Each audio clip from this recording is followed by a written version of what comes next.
guiado tu camino y a tu lado siempre está. Sus promesas cumplirá y a su tiempo lo verás. Eres parte del pueblo de Dios, Él te levantará, te restaurará y tu victoria llegará. Fuiste llamado y escogido, a su voz has respondido. Es tiempo de creer. Centro Victoria, nacimos para vencer.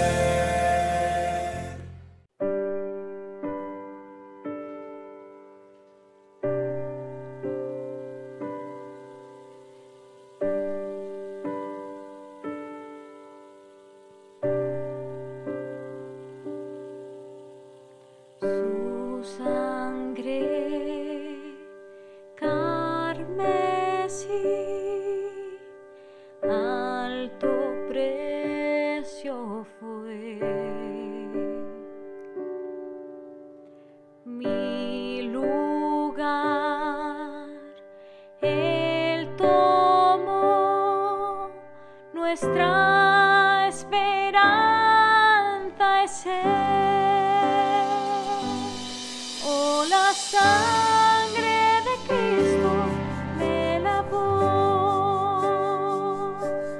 Oh, la sangre que Cristo derramó. Sacrificio que me rescató. Si su sangre mi victoria es.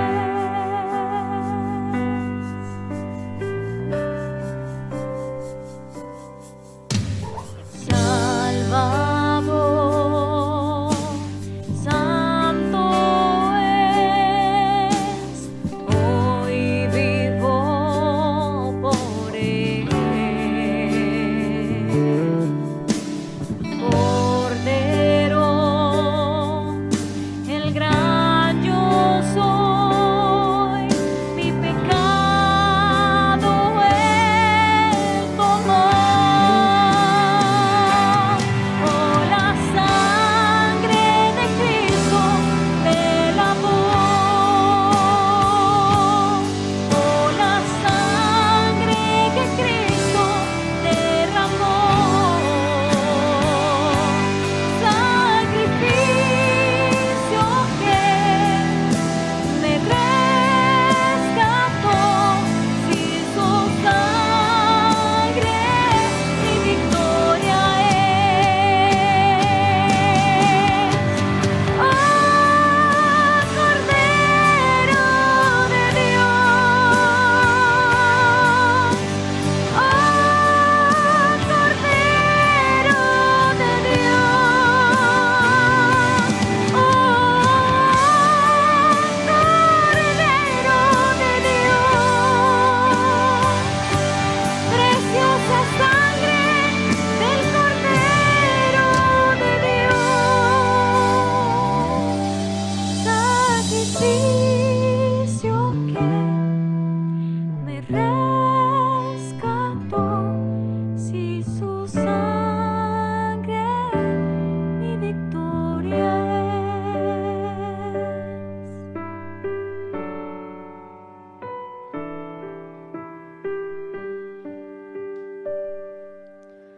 Oh, su amor, qué bello amor, gracia que Él nos dio.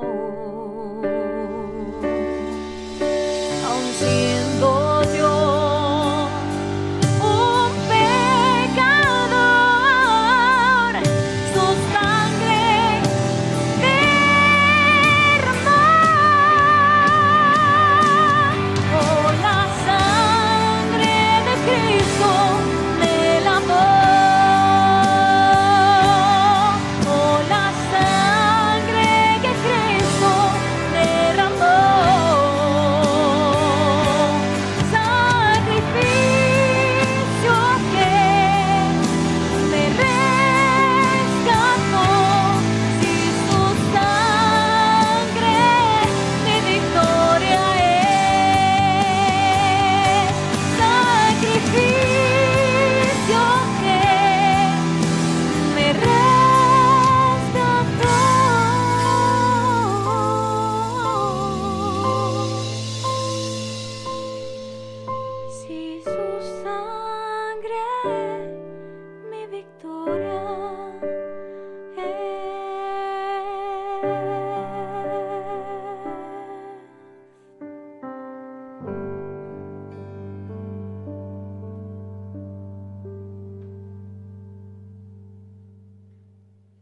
Hola, ¿qué tal? Espero que todos y todas se encuentren muy bien, que estén bendecidos, que tengan paz, que haya provisión en sus casas, que haya paz en sus corazones, que es sobre todo el propósito de Dios para nosotros en medio de cualquier circunstancia.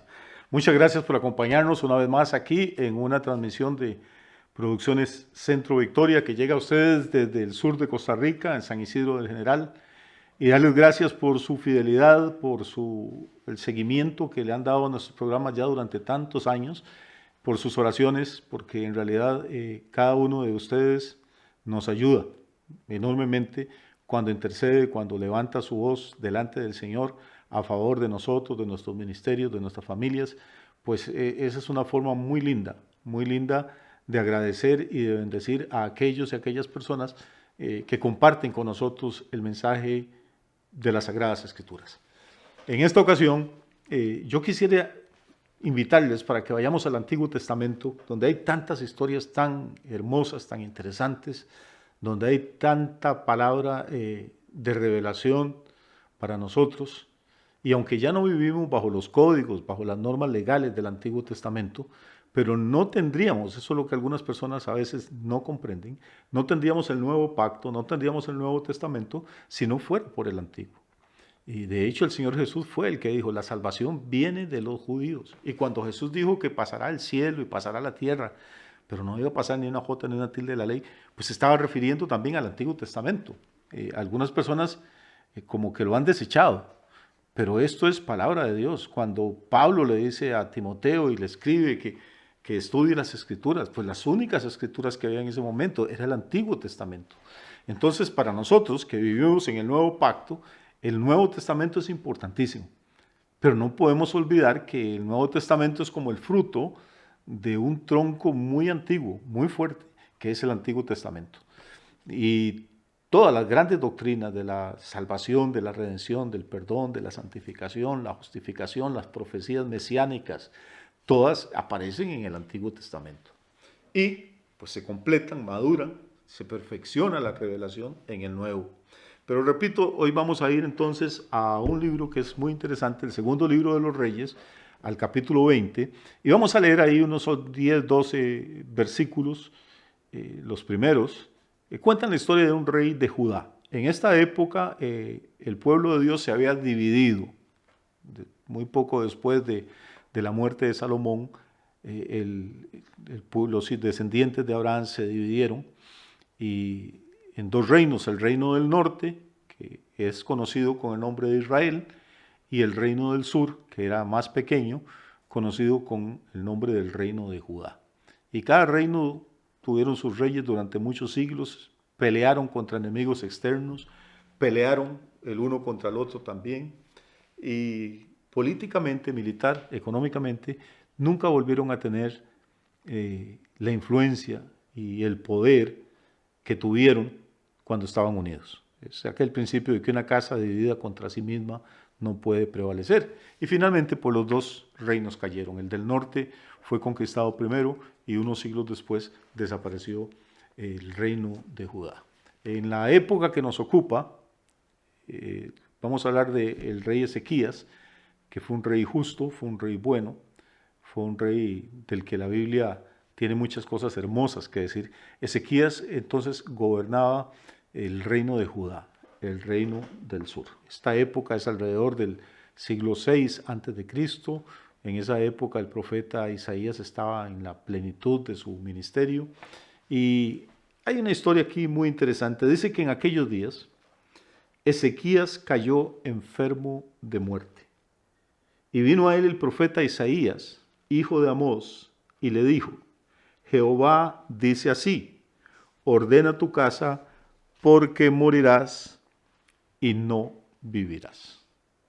Imagínense qué palabra más terrible trae el profeta a un hombre que está enfermo. Pues cuando una persona está en cama, está enferma, y en este caso de gravedad, dice que Ezequías estaba enfermo de muerte, uno esperaría que un profeta le traiga un mensaje de fe, de esperanza, que le diga que el Señor lo va a sanar. Pero no.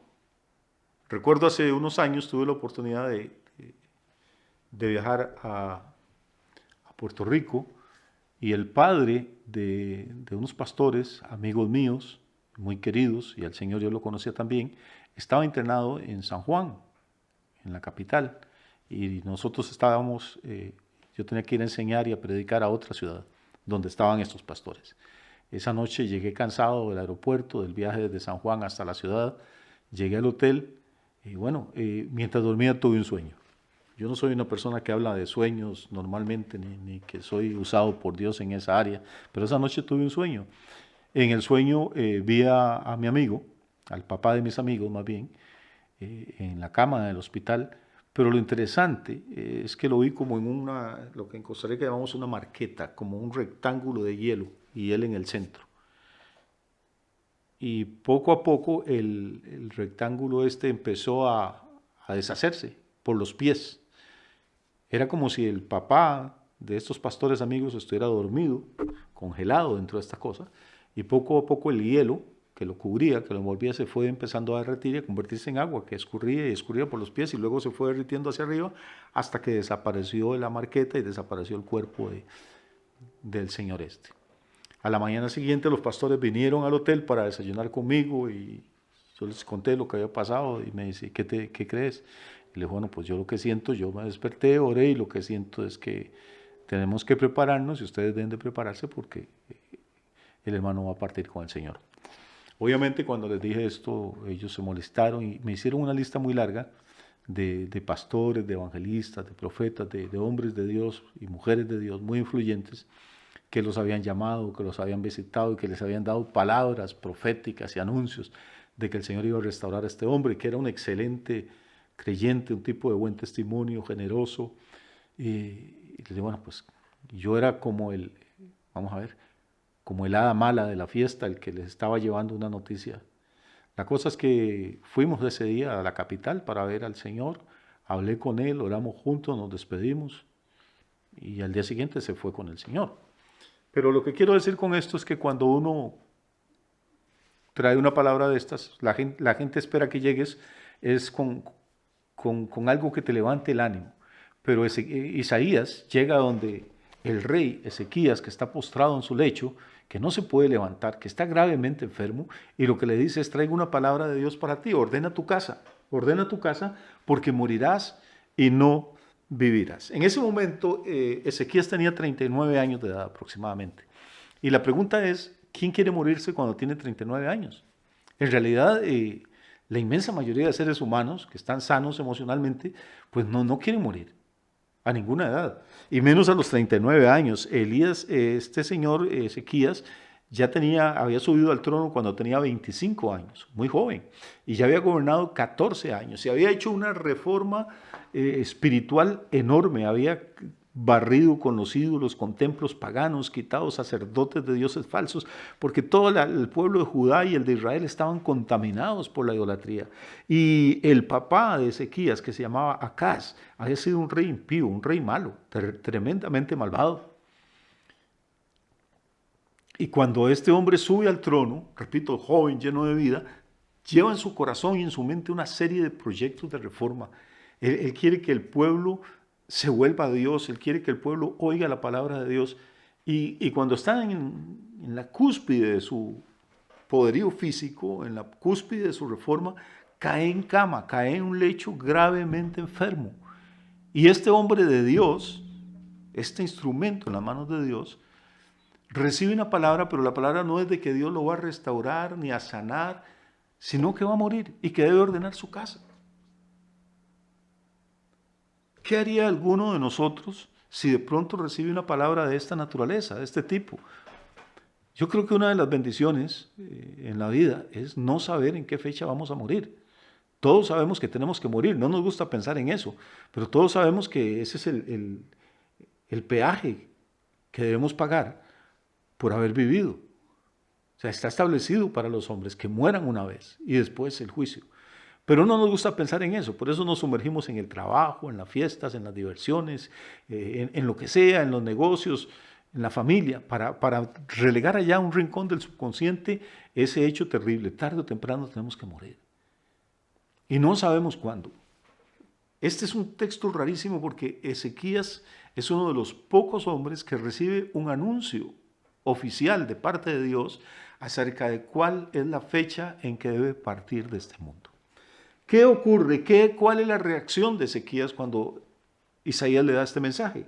El versículo 2 dice que entonces él, o sea el rey, volvió su rostro a la pared y oró a Jehová y dijo: te ruego, oh Jehová, te ruego de que hagas memoria de que he andado delante de ti en verdad y con íntegro corazón, y que he hecho las cosas que te agradan.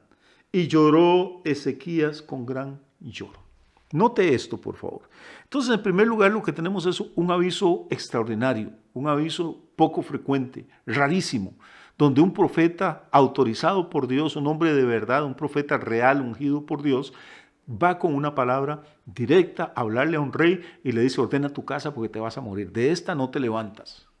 En segundo lugar, tenemos el rey que reacciona humanamente.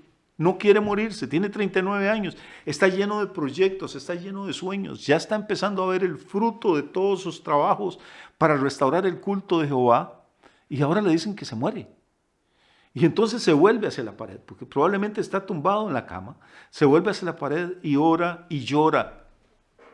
Y le dice: Señor, acuérdate de que he tratado de andar con integridad, acuérdate que me he esforzado por encauzar a tu pueblo por el buen camino, Señor. Y aquí hay una escena preciosa, porque el versículo 3, mientras él termina diciendo que Ezequías lloró, terminó su oración llorando con gran lloro, conmovido. Pero el versículo 4 dice que antes de que Isaías saliese hasta la mitad del patio, vino palabra de Jehová a Isaías diciendo: vuelve y dile a Ezequías, príncipe de mi pueblo, así dice Jehová, el Dios de David tu padre: yo he oído tu oración y he visto tus lágrimas. He aquí que yo te sano. Al tercer día subirás a la casa de Jehová. ¿Por qué le digo que este texto es maravilloso? Porque a veces no tratamos de desmenuzar un poquito más lo que leemos.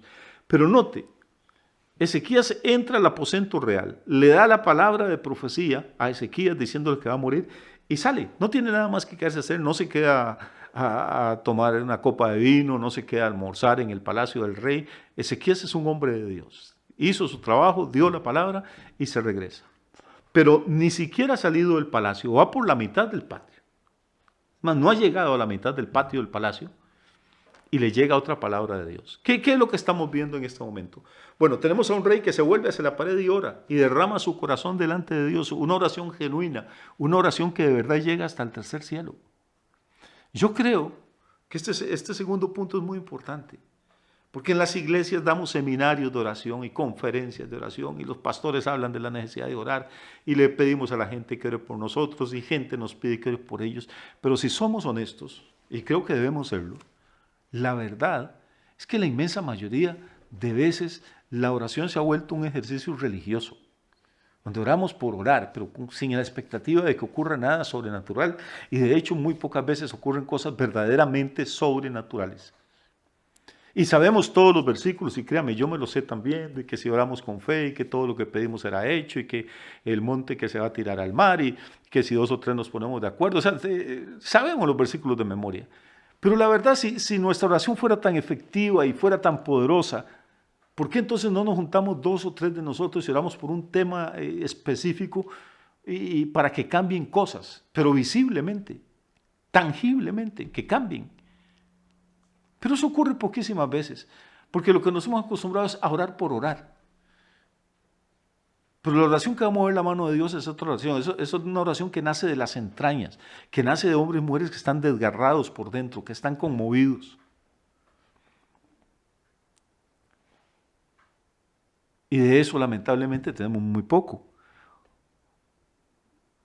¿O usted cree que es en vano? ¿Por qué los discípulos le dijeron al Señor Jesús: Señor, enséñanos a orar? Esos discípulos eran judíos, todos oraban, todos los sábados oraban en las sinagogas.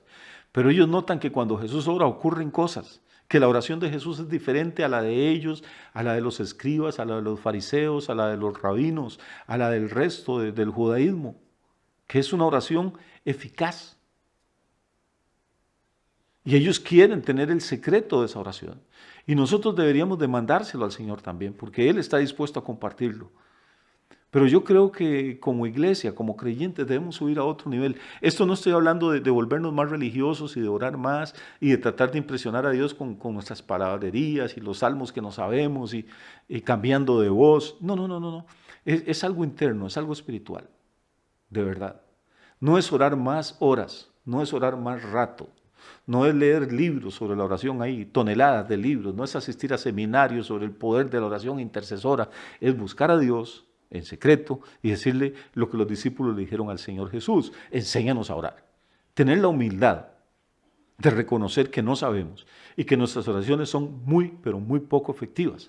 Pero esta oración que hace Ezequías, piense lo que está ocurriendo, se vuelve hacia la pared, ora. Mientras tanto, Isaías ha caminado unos cuantos pasos. El palacio no podía ser tan gigantesco, unos cuantos pasos. Pero en esos pocos pasos, la oración del rey Ezequías subió, salió del aposento real, cruzó el techo del palacio, cruzó la atmósfera, que son muchos kilómetros, salió de la atmósfera, pasó al segundo cielo, que es donde están los satélites, las galaxias, los planetas, y llegó hasta el tercer cielo, al trono de Dios. Eso es más rápido que la velocidad de la luz. Y no solo eso, sino que la respuesta llegó, es como un triángulo. Ezequías ora aquí, sube su clamor al Señor, el profeta Isaías va caminando acá y baja la palabra del Señor para Isaías, e Isaías se devuelve. Note que forma como un triángulo completo. La oración de Ezequías sube, la respuesta del Señor baja donde está Isaías, Isaías vuelve donde está el rey. Y le dice: así dice Jehová, el Dios de David tu padre, he oído tu oración, he visto tus lágrimas, he aquí que yo te sano. Y le pone fecha: al tercer día subirás a la casa de Jehová. O sea, dentro de 3 días no vas a estar muerto, vas a estar adorando al Dios de David tu padre. Y Dios honra a Ezequías. Le dice: príncipe de mi pueblo. Imagínense qué título. Príncipe de mi pueblo. Dios reconoce la corona, el trono, el cetro de Ezequías, reconoce el trabajo que él ha hecho, es movido por la súplica, por el clamor de Ezequías, y Dios revoca el edicto inicial y ahora en vez de muerte hay una palabra de vida. Tenemos un Dios que escucha. ¿No le parece que esto es asombroso? Un Dios con el poder de crear un universo tan impresionante como el que vivimos. Un Dios que tiene cientos de millones o miles de millones de ángeles a su servicio, que ni siquiera tenemos idea qué tan complicado puede ser gobernar el universo. Y sin embargo, cuando un hombre, cuando una mujer oran de corazón, oran con sinceridad, ese Dios es capaz de escuchar instantáneamente. O como dice otra escritura, antes de que la palabra esté en nuestra boca, ya Él la conoce. A mí esto me asombra. Me asombra primero que Dios haya honrado a Ezequías dándole un aviso tan extraordinario como para decirle: ok, vas a morir, ordena tu casa. Segundo, que Ezequías haya reaccionado no blasfemando ni enojándose, sino orando y derramando su alma delante del Señor. Tercero, que la respuesta a esta oración por vía del mismo profeta, pensemos en Isaías, en su humanidad, en su ego. ¿Cómo puede uno sentirse como profeta de Dios si da una palabra y 5 minutos después tiene que ir a dar otra completamente diferente? Amigo, amiga, es que el profeta no puede hablar lo que quiere, ni lo que siente, ni lo que le parece. Todos estos señores y señoras de los que andan por ahí dándose títulos de profetas y hablando cosas a veces sin sentido, sin coherencia.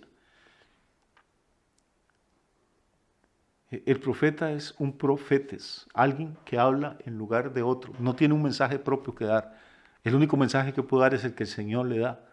No tiene opiniones. Su reputación no es importante.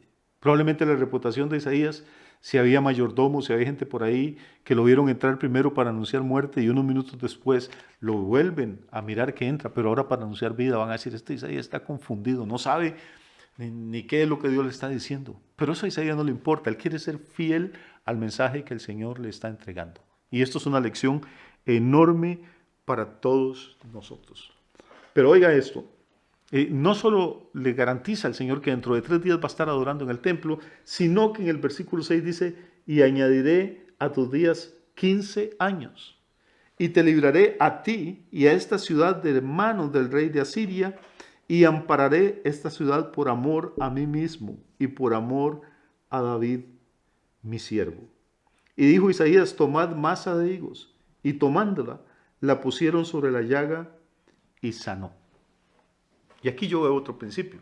Ok, ya hay una palabra de parte del cielo, ya se le dice, ok, dentro de 3 días usted va a estar sano.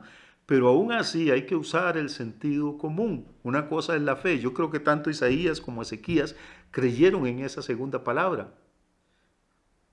Pero Ezequías en ningún momento se rehusó y dijo, no, a mí no me pongan masa de higos porque ya soy sano, ya no necesito nada más.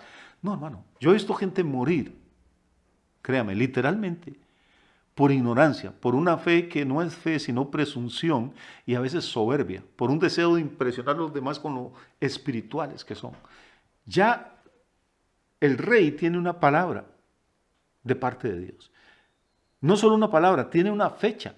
Le está diciendo, dentro de 3 días vas a estar completamente bien, vas a estar en el templo adorándome. Pero aún así, Isaías dice, tomen masa de higos. Yo no sé qué poder curativo podía tener la masa de higos o si era algo simbólico, pero en este momento equivale como a medicina, medicamento. Hay gente que dice, no, yo no me hago transfusiones porque por esto y lo otro, yo no tomo pastillas, yo no creo en los médicos, yo no...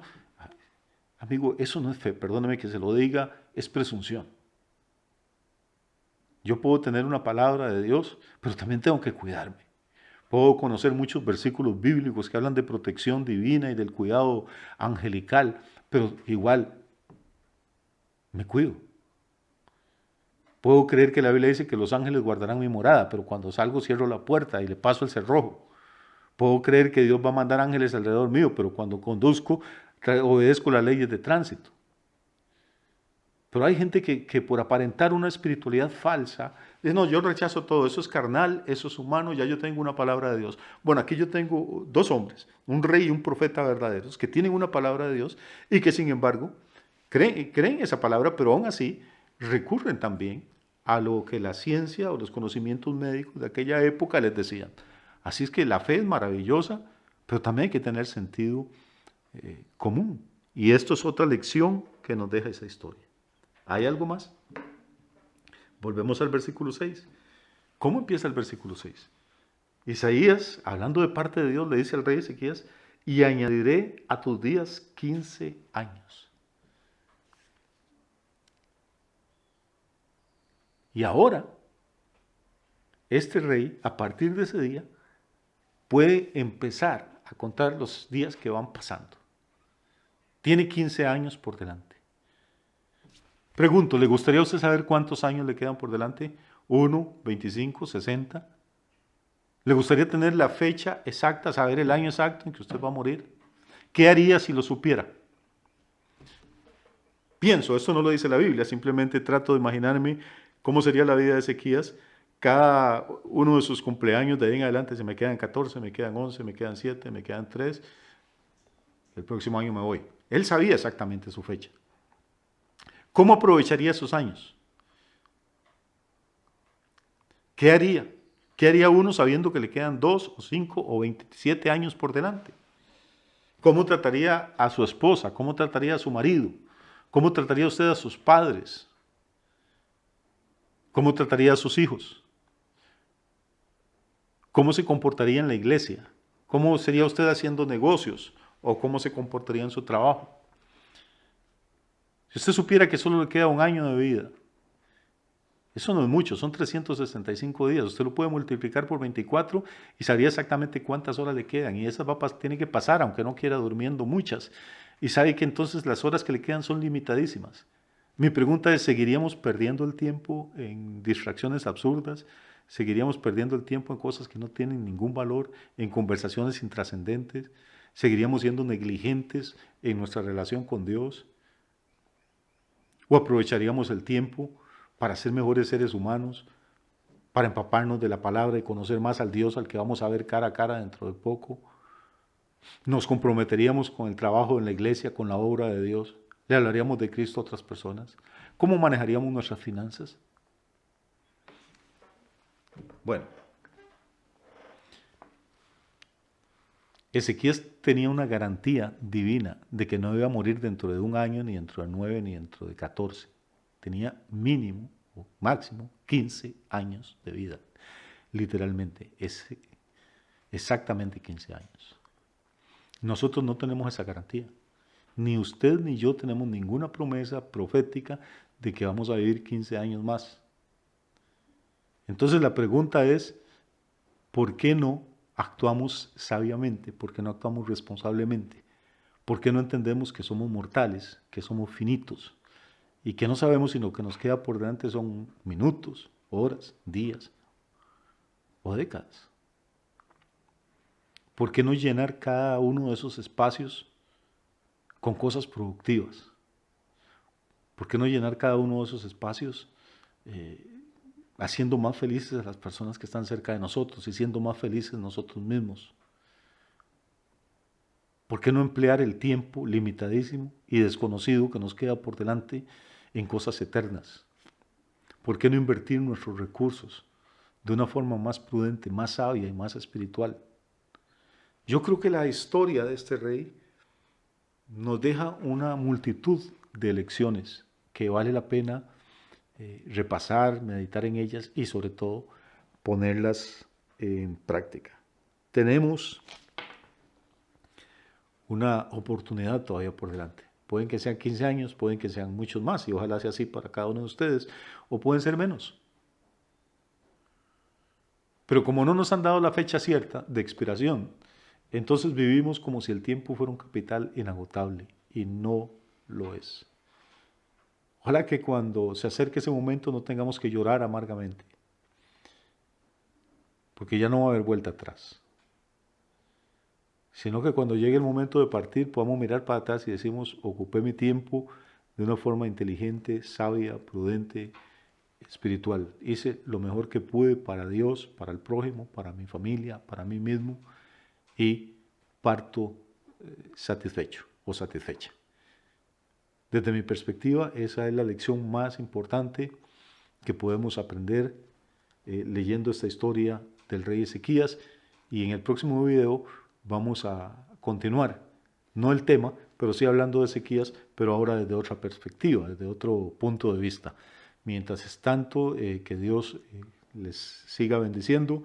Si quieren cooperar con el ministerio, la forma más fácil que pueden hacerlo es simplemente suscríbase a nuestro canal, Producciones Centro Victoria, es completamente gratis, comparta el link con personas que ustedes creen que pueden necesitar alguna de estas charlas o estudios y de esa forma pues nos van a ayudar a seguir extendiendo este mensaje, que siempre es un mensaje de fe, es un mensaje de esperanza y siempre va a estar basado en la palabra eterna de Dios. Que el Señor les bendiga.